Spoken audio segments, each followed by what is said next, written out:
Hello friends, and welcome to another episode of Fantastic Five. This week we're counting down the top 5 best ever reboots of a comic series or a character. The long-running serial nature of comics, especially superhero comics, means that continuity can often get convoluted or even burdensome. To help ease that, for readers old and new, publishers will every now and then hit the reset button to try and make things a little more accessible. Sometimes this has bad results, sometimes this has really bad results, but sometimes it turns out alright. We're counting down 5 times they got it right. Just a quick note. We're looking specifically at times when a significant change was made to a character, like a new origin or a whole new universe getting created, not just the times when a book relaunched with a new number 1. For example, while the Marvel Knights Daredevil was really historically important, it was still more or less the same Matt Murdock. Now on to the top 5. Number 5, Archer and Armstrong. It's not often that a comic outside of Marvel and DC gets rebooted, mostly because smaller publishers don't have series that last that long. But one of the best examples of a successful reboot of a non-Marvel/DC publisher was the 2012 revival of Valiant Comics, a publisher whose original heyday was in the early 90s. While the entire new Valiant line has been great, with pretty much every one of their retooled titles being a good read, the best of the lot is probably Archer and Armstrong.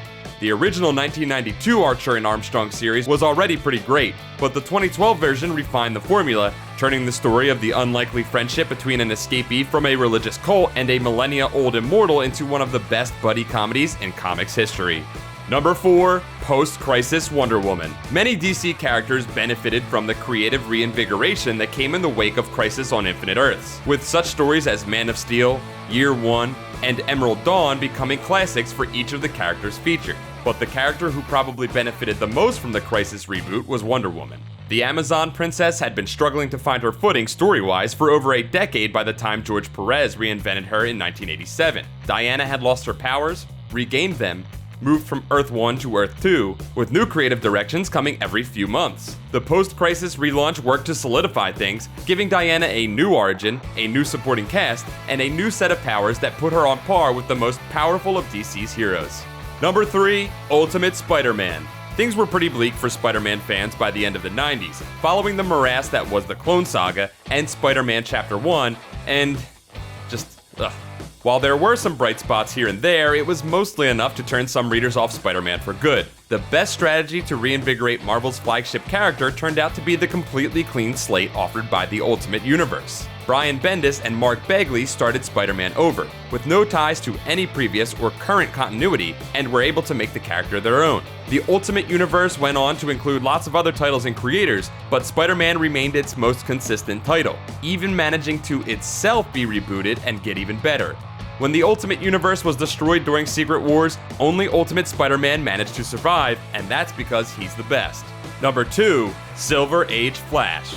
Probably the most important reboot of all time came in the pages of 1956's Showcase Number 4, which introduced the Barry Allen version of The Flash. In the years following World War II, superheroes had diminished greatly in popularity, and by the early 50s, comics were greatly endangered by concerned parents and congressional witch hunts. Fortunately, the medium was saved by the resurgence of superheroes, which began in earnest with this issue.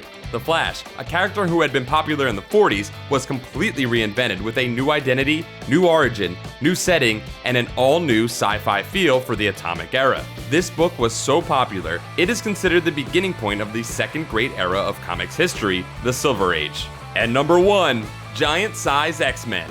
Are you an X-Men fan? Scratch that. Have you heard of the X-Men? It's because of this comic.